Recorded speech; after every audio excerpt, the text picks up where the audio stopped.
मुझे ज़िंदगी में जो कुछ मिला है, जो कुछ मैं हूँ, वो मैंने कभी सोचा भी नहीं था। पर एक ही है कि माता रानी के चरणों में अपने आप को हमेशा समर्पित रखा है। मैं बचपन से यहाँ आता रहा हूँ और मेरी बहुत आस्था है माता रानी के चरणों में।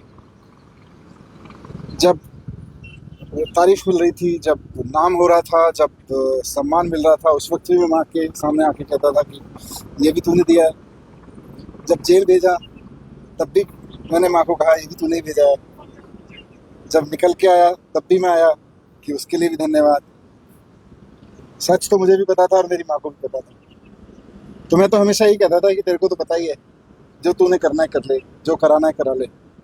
तो अब जब इस तरह से एक ऐतिहासिक फैसला ऑनरेबल कोर्ट ने दिया कि ये पूरा का पूरा केस झूठा था, इसमें कोई दम नहीं है, तो ये माता रानी की कृपा के बताए बिना नहीं हो सकता।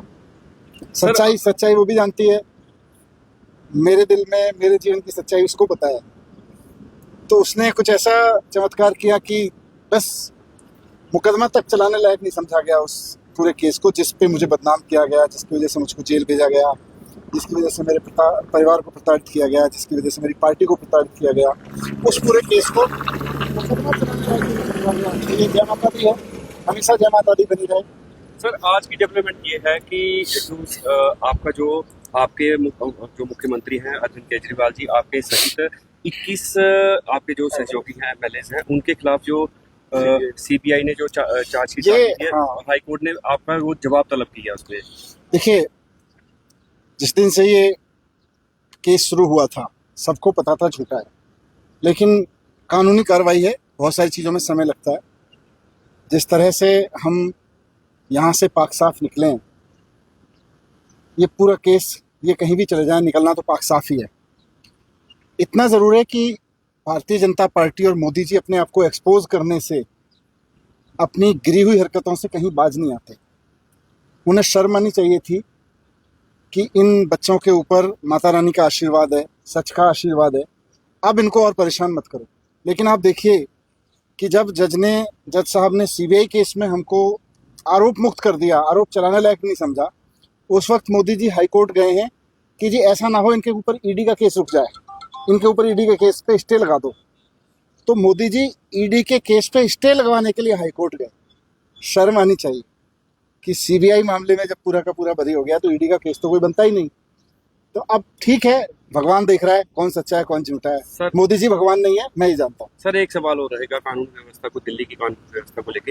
होली वाले दिन एक घटना घटती है जिसमें कि एक बच्ची द्वारा एक और समुदाय पे रंग फेंका जाता है और वहाँ पर कुछ लोगों द्वारा एक युवक की हत्या की जाती है। क्या कहेंगे आप, ऐसे इंसिडेंट कैसे हुए? पिछले 1 साल से दिल्ली के लोग जो झेल रहे हैं, अरविंद केजरीवाल जी थे तो भले ही हमारे पास पुलिस नहीं थी, लेकिन कहीं भी कोई ऐसी बदमाशी होती थी, किसी के साथ जाती होती थी, किसी को परेशान किया जाता था, तो हमारे मंत्री हम लोग उसके घर बैठते थे, जाके पुलिस को जाके कहते थे, सेंट्रल गवर्नमेंट को कहते थे, लीगल पूरी मदद प्रोवाइड कराते थे ऐसे विक्टिम्स को।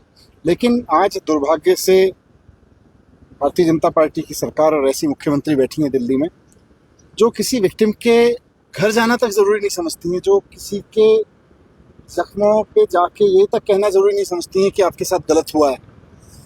बेशर्मी से राज चला रही हैं। पर मुझे लग रहा है कि दिल्ली की जनता 1 साल में आजिज़ आ चुकी है इन सब से। 1 साल में बुरा हाल है। सर, आपके विकास कार्य को देखते हुए जम्मू कश्मीर के एमएलए बहराज मलिक पिछले 6 महीने से अंदर क्या करें? ये भी इन लोगों का यही है। देखो, बीजेपी से जहाँ चुनाव नहीं जीते जाते, जहाँ इनको लगता है कि विपक्ष को रोक नहीं सकते, तो वहाँ उठा के जेल में डाल दो। बहराज मलिक की क्या गलती है? वो जनता के लिए आवाज़ उठा रहा था। देश का शायद पहला एमएलए होगा जो जनता की आवाज़ उठाते उठाते स्कूल अस्पताल की मांग करते करते इतने दिन से जेल में, और ये बेशर्मी से उसको जेल में डाले हुए हैं। जो स्कूल की बात करेगा वो देश का विरोधी, जो अस्पताल की बात करेगा वो देश का विरोधी, जो मोदी जी की अगरबत्ती जलाएगा सुबह शाम मोदी मोदी मोदी मोदी करता रहेगा, वही बस देशभक्त है इस देश में। Thank you sir.